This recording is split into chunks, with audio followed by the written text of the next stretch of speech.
eerste deel van die kwartaal, wat ons gaan vat na die tweede deel van die kwartaal toe.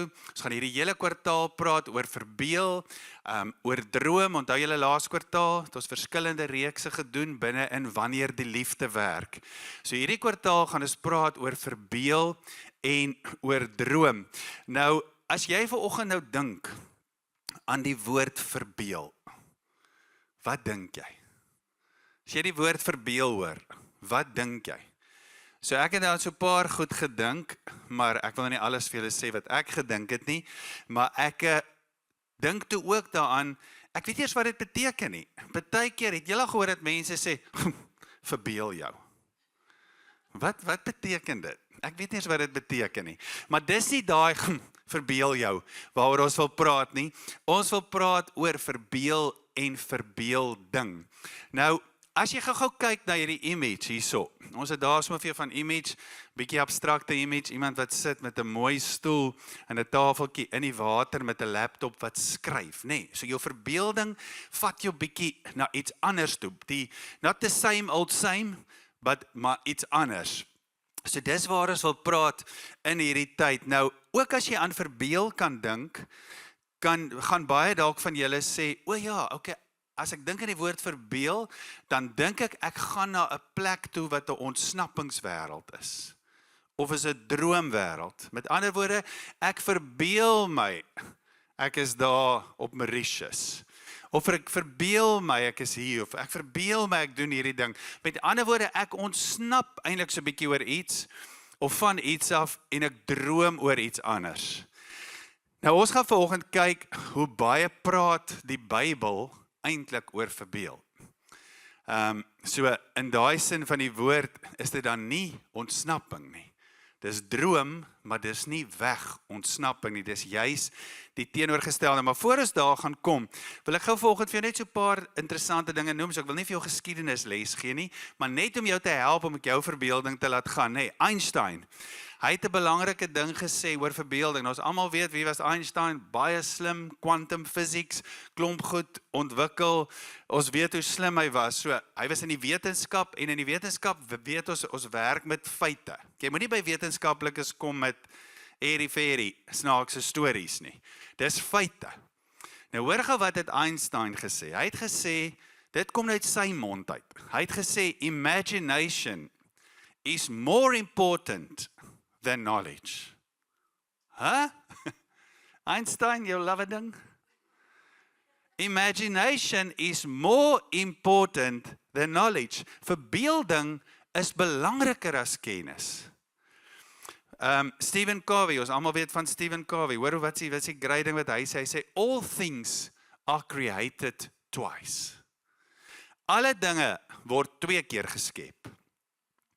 Iets word eers in jou verbeelding geskep, en dan word dit in die werklike geskep. Nou ek wil julle gou vertel van iemand wat iets in sy verbeelding geskep het, en toe dit 'n werklikheid geword. Maar hierdie ou se verbeelding het onder baie moeilike omstandighede gewerk. So hierdie persoon se naam was Viktor Frankl. So meeste van julle het al gehoor van Viktor Frankl. Hy was 'n Jood met 'n Oostenrykse ID. Hy was 'n neuroloog, hy was 'n psigiater gewees, en tot vandag toe gebruik ons sy werk oor sielkunde en persoonlike ontwikkeling en leierskap ensovoorts. So Viktor Frankl, hier's die ding van hom. Hy was 'n gevangene in 'n paar nasie konsentrasiekampe. Hy was ook 'n Holocaust oorlewende. Nou ons almal weet wat het daar gebeur. Dis die laaste plek wat jy jou wil sit te verbeel. Dit was moeilik. Dit was taaf. Ons het almal van hy flieks al gekyk wat het daar gebeur in dokumentêre en so voort. Maar hier's 'n ding van Viktor Frankl, terwyl hy in hierdie konsentrasiekampe was, het hy hom bewapen deur te visualiseer, hoe kan hierdie slegte goed wat hier gebeur, gebruik word om iets goeds uit dit uit te skep. So, terwyl hy in daai konsentrasiekampe was, het hy begin dink oor hoe werk mense se gedrag, hoe werk mense se emosies, hoe werk hulle gedagtepatrone ensovoorts. En dit was in daai tyd wat hy besluit het, ek gaan hierdie tyd gebruik om iets beter uit dit uit te skep. Kyk, hy moet dan maar op 'n ander vlak wees om dit in daai omstandighede te kan doen. So, hierdie Viktor Frankl was 'n neuroloog, psigiater voor hy in die konsentrasiekamp in was. Hy was dit gewees, maar toe hy uitkom, toe kry sy naam en sy werke eintlik vlerke. So, die sielkundige sal wees, ons praat van logoterapie. Hy het dit ontwikkel. Hy het boeke geskryf, alles nadat hy uit die konsentrasiekamp uitgekom het. So hier is 'n storie van iemand wat verbeelding in daai tyd gebruik het. Nou vanoggend kan jy dalk nou vra, okay, maar wat het verbeelding dan nou te doen? Wat het dit te doen met ons geloof? Waar pas dit in? Is geloof nie net 'n klomp Bybelverse en jy quoteer dit en jy glo dit en dan gaan jy nie? Wat het verbeelding met ons geloof te doen? Nou, voor ons uit die skrif uit lees, dink net gou-gou aan God. Dink net gou-gou aan God. Sekerlik, God, hierdie groot skepper, wat alles geskep het, alles wat so mooi in orde is 'n God wat sekere goed gedink het, gesien het, en toegesê het, laat daar lig wees. Laat die hemele van die waters van die hemel en die aarde skei van mekaar. Laat daar lewende wesens wees in die see. Toe begin hy skep. Hy het dit sekerlik gedink. En toe skep hy. Hy's 'n God wat skep. En net so het hy my en jou gemaak om uit geloof uit te leef, maar hy het ons gemaak met die kapasiteit om te kan verbeel. Om ons verbeelding te kan gebruik. Nou hoor wat sê die Hebreërskrywer. Die Hebreërskrywer kom en sê presies dit vir ons, gebruik net nie die woord verbeel nie, maar gebruik die woord geloof. Julle almal ken hierdie skrif, Hebreërs 11 vers 1, die geloofshelde. Hy sê, die geloof is dan 'n vaste vertroue op die dinge wat ons hoop. Nee? Geloof, vaste vertroue op die dinge wat ons hoop, en dan is die sinnetjie nog nie klaar nie. 'n bewys van die dinge wat ons nie sien nie. So geloof, verbeelding, my geloof, ons gaan nou die woorde so meng, geloof, verbeelding, nee? Dis 'n bewys van die dinge wat ons nog nie sien nie. So ek sien iets wat nog nie daar is nie. Dis geloof. En in hierdie kwartaal, en veral in hierdie eerste 3 weke, wil ek jou regtig nooi om te sê, Here, ek is oop dat my geloofsverbeelding, my geloofsprentjies so bietjie uitgedaag kan word en so bietjie gestretch kan word, sodat my geloof weer op so 'n manier ingespan kan word. Nou dis nie net Hebreërs wat dit sê nie. Jesus kom leef op aarde, né? En Jesus gebruik verbeelding om mense te leer. Hy gebruik verbeelding, hy vertel stories. Mense sien goed terwyl hy stories vertel. En dit help hulle om 'n prentjie aan te sien, om geloof aan te wakker en om anders te begin leef. Nou Matteus, hy skryf op 'n stadium nou oor Jesus se bediening. Onthou die evangelies, Matteus, Markus, Lukas, Johannes, was die evangelieskrywers wat opgeskryf het oor Jesus se lewe. Nou hierdie ding van verbeelding en van prentjies en van beelde vir mense om iets te snap, is so groot dat Matteus die volgende oor Jesus skryf. Jesus gebruik dit so baie. Hier is Matteus se weergawe van dit. In Matteus 13 sê hy, al hierdie dinge het Jesus deur gelykenisse vir die skare gesê, en hoor hoe ver vat hy dit. Hy sê, en sonder gelykenis het hy niks vir hulle gesê nie.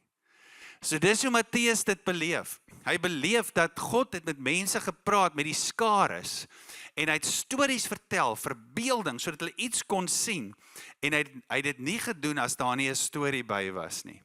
Nou hoor gou-gou, een van Jesus se stories. In hierdie stories wil Jesus verduidelik dat die koninkryk van God werk soos 'n mosterdsaad. So hy wil hê die mense moet sien dat die koninkryk van God begin klein. Dit begin nie groot, dit begin klein. Dis soos 'n klein saadjie wat jy plant en dan word dit iets. En hoor hoe beskryf Jesus dit, hy sê die koninkryk, Matteus 13, die koninkryk van die hemele is soos 'n mosterdsaad, en toe Jesus sê mosterdsaad, toe sien die mense nie M-O-S-T-R-D-S-A-A-D nie. Nou is mooi spel, voel so 'n spelkompetisie. Toe sien hulle die saadjie. Nee, hulle sien die woord, nie die woord nie, maar hulle sien die beeld.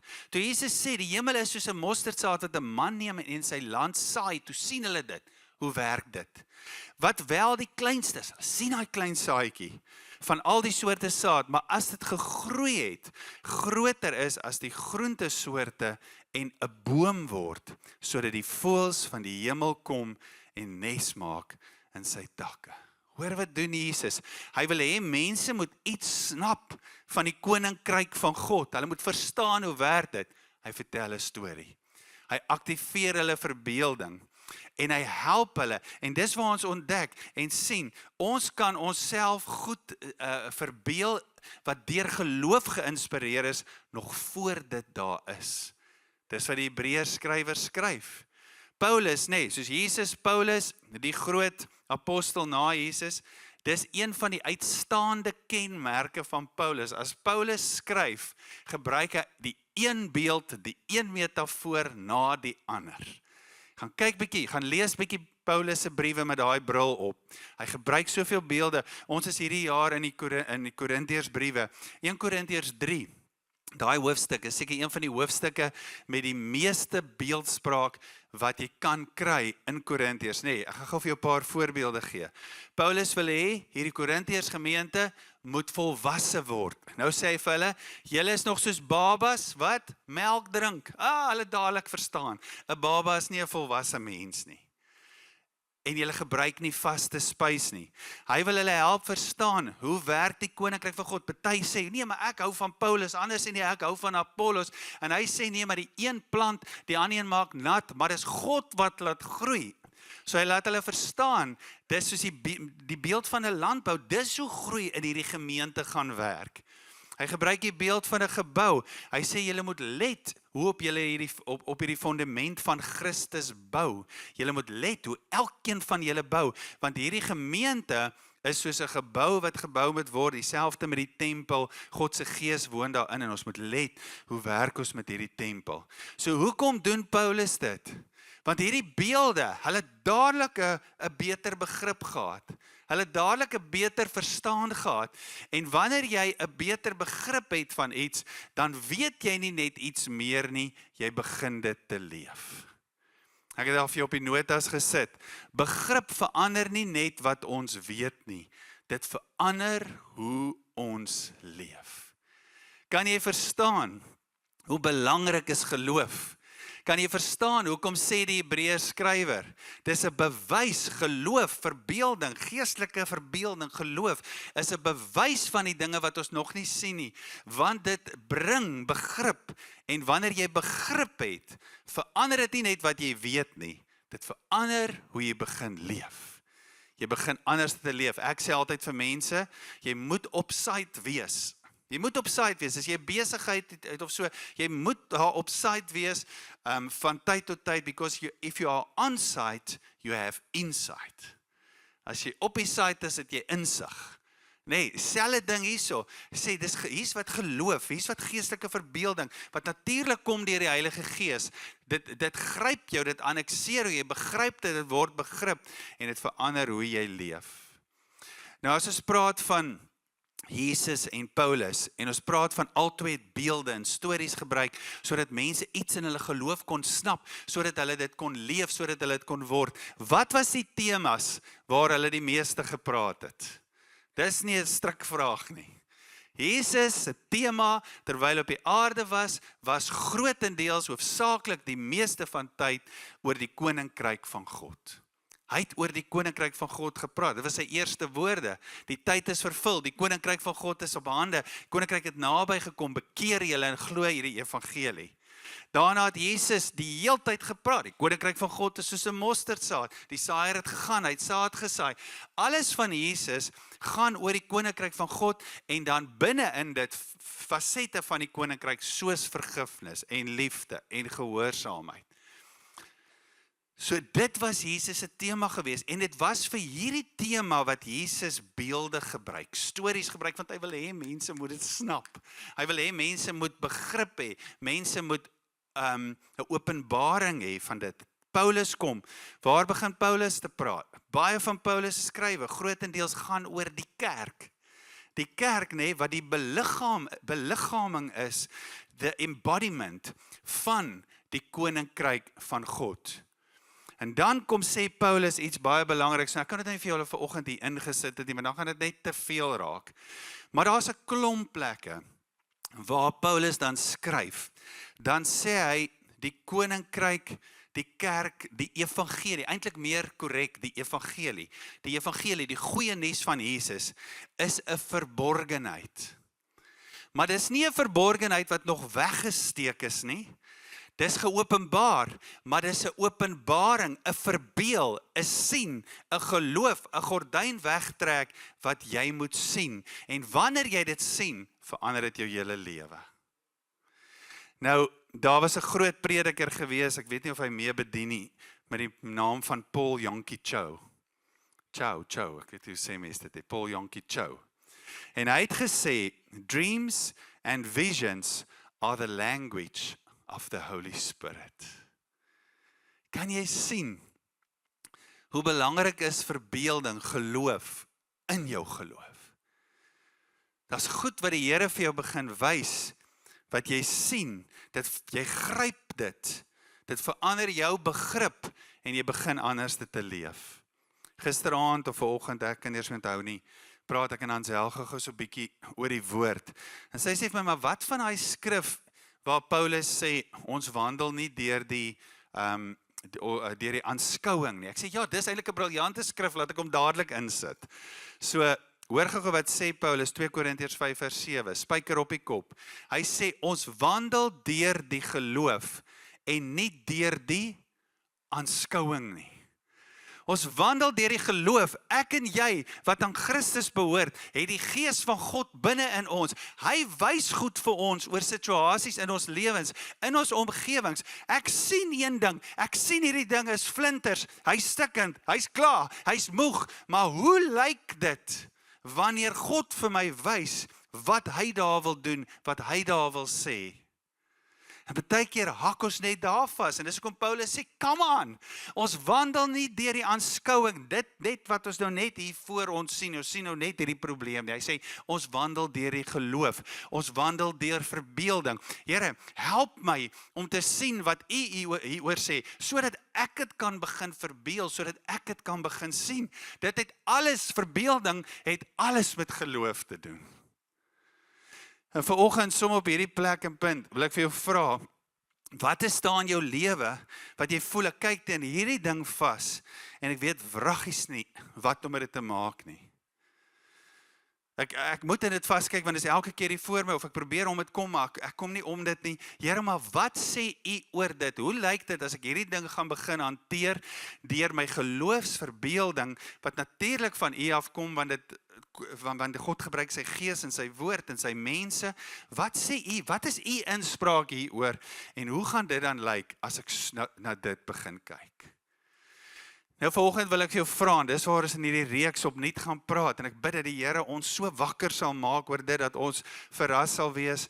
Ek kan nou nie die storie vertel nie, maar ek gaan hom net so vinnig sê. Ons stap in die vakansie, stap ons daar op 'n strand, so vinnig, maar daar is nie mense nie, hulle is net deur ver. En die volgende oomblik, toe ek so oor die rotse in die water klim, en ek praat met die Here goed, vang my oog hier, 2 mense wat loop, en ek kyk so, en ek dink, nee, maar ek ken die man, en ek kyk weer, en ek sien hy het 'n sonbril en 'n hoed op, en hy's besig op sy foon, later uitgevind, hy was besig om elektrisiteit te betaal, en ek kyk na sy vrou, en sy vrou kyk na my, en sy herken my ook, en ons reaksie is, ons begin net te lag, want ons is so verslae, dat hulle daar is, en hulle is verslae dat ons daar is, en in die meantime is ons al vir 11 dae 100 meter uit mekaar uit, maar ons weet dit nie.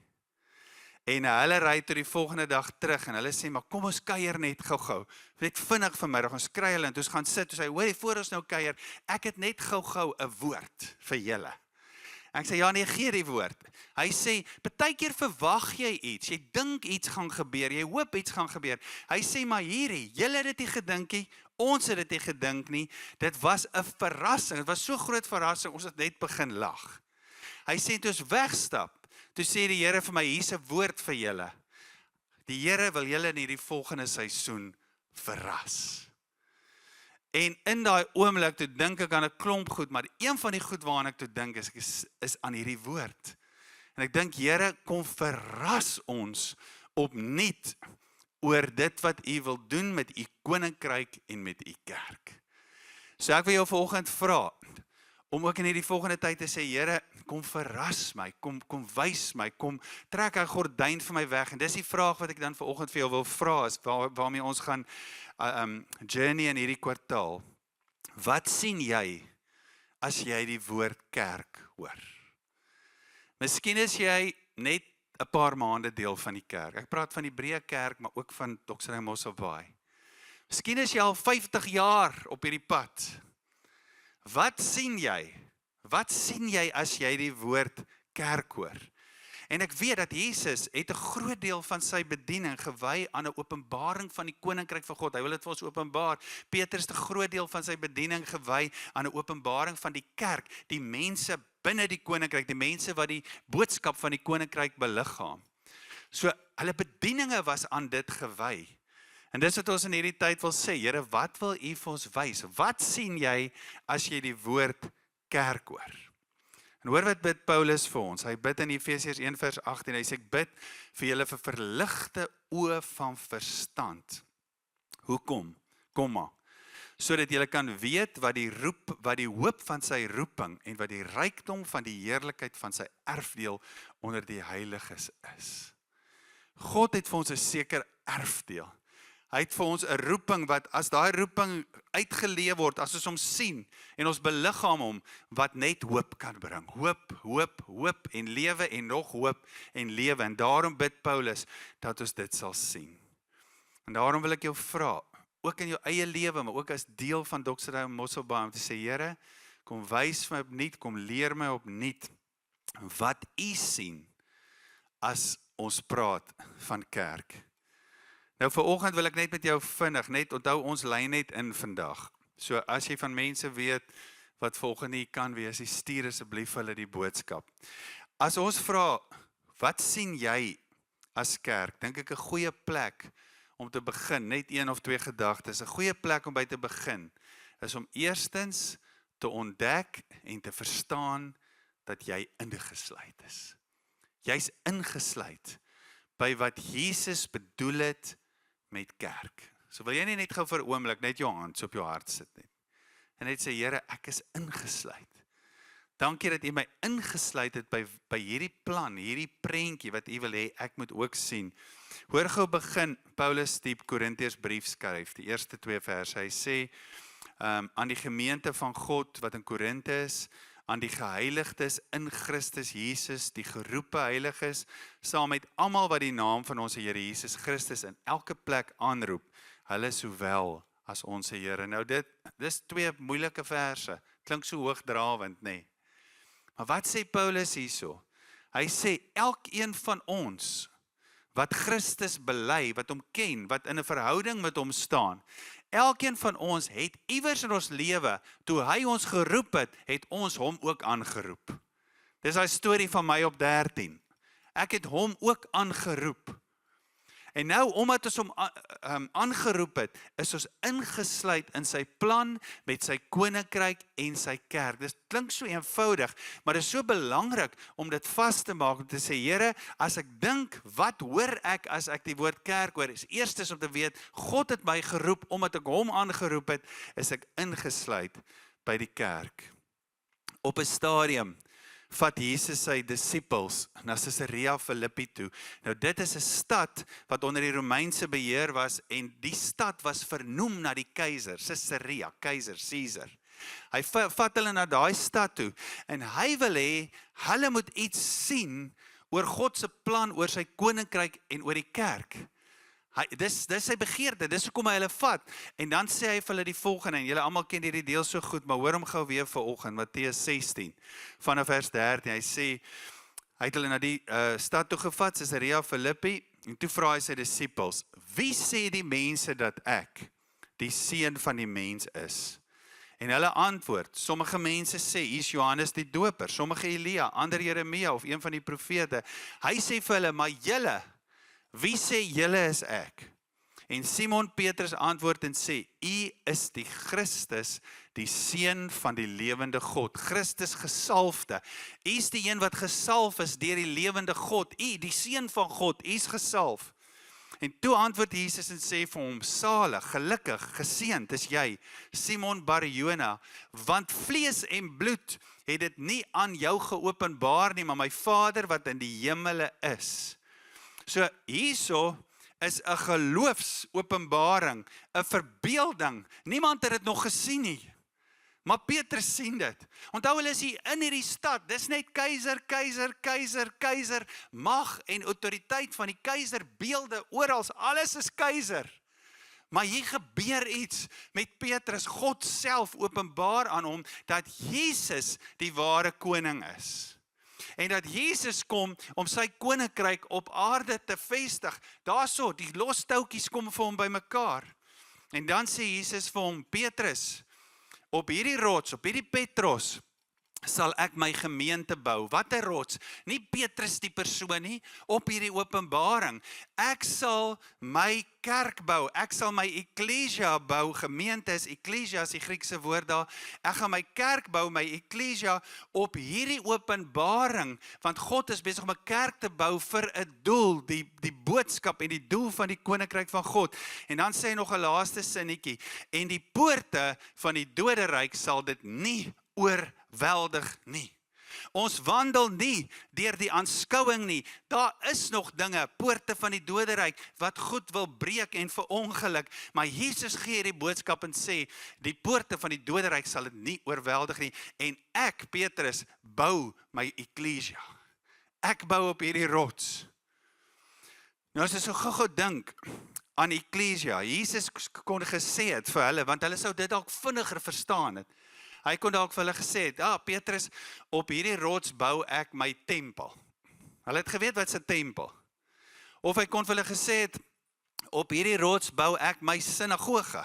Hulle het geweet wat sinagoge is, maar hy gebruik spesifiek vir kerk, gebruik in ons vertaling is dit kerk, in die Grieks is dit eklesia, en hy gebruik spesifiek daai woord, want eklesia het te doen met 'n koning en 'n koninkryk. In die Romeinse wêreld van daai tyd het stede gaan oorwin, en of dit 100 of 200 of 500 of 2000 kilometer weg was van Rome, het hulle eklesias daar gesit, mense, 'n beweging wat dan die Romeinse kultuur, alles van Rome, hoe Rome klink, ryk, proe, alles, moes hulle daar neersit. Dit was die eklesia. En dis die woord wat Jesus gebruik. So toe hy sê, op hierdie openbaring bou ek my eklesia, toe verstaan hulle. Toe gebruik Jesus woorde en beelde dat hulle kan verstaan. God gaan iets doen. Wat gaan God doen? Wat sien jy as jy kerk hoor, die woord kerk hoor?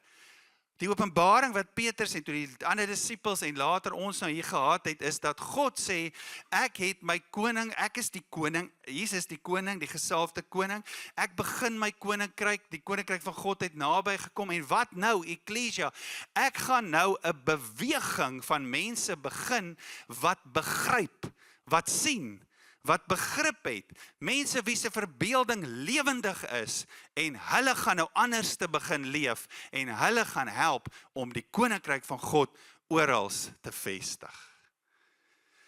Vrydag, toe dink ek, eintlik, as ons praat van die woord evangelisasie, is dit so ingesluit by hierdie.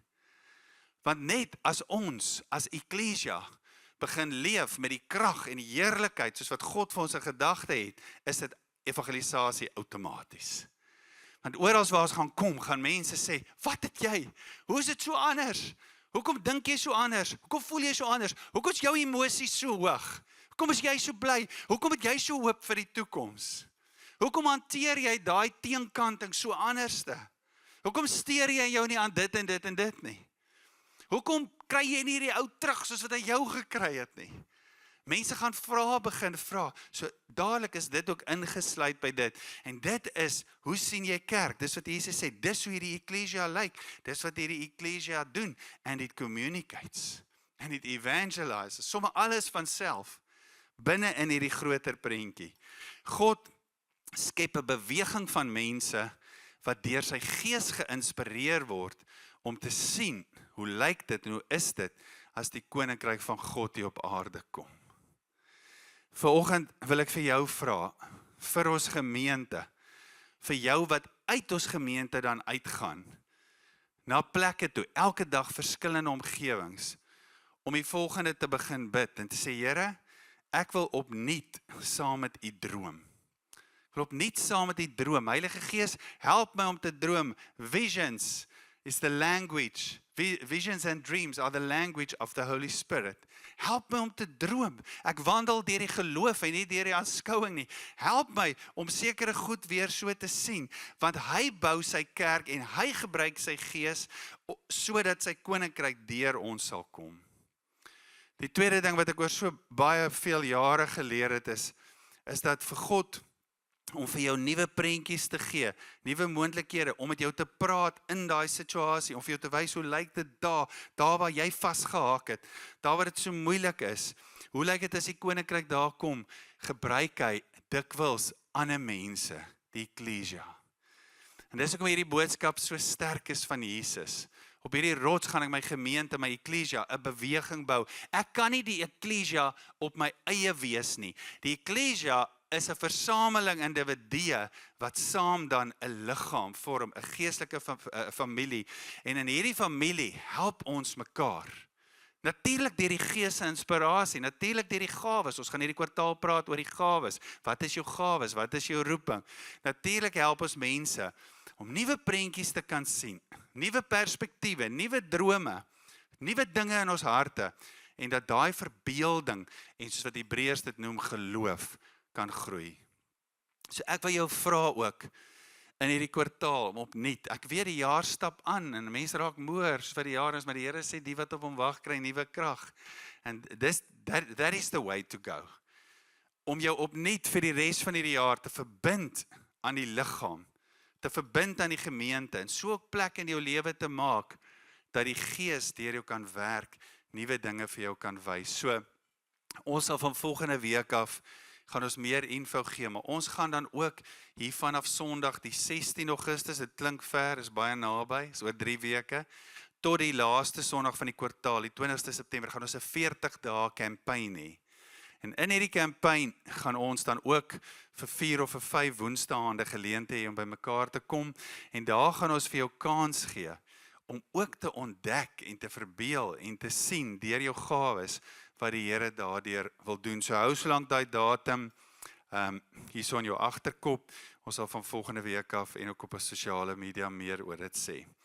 Kom ons, vanoggend was net 'n inleiding vir die hele kwartaal. Kom ons sit so en bid ons saam. Here, vanoggend, as ek dit so mag bid, wil ek eers vir myself bid. En dan wil ek bid, Here, vir elkeen van ons vennote van die Dokserayo tuinroete. Dat U sal kom, Here, en deur U Gees, die werking van die Gees, hierdie sal kom vasmaak. Ons help om dit te sien en te hoor. Vasmaak, Here, om vanoggend te sien, ons is ingesluit by die roeping van God.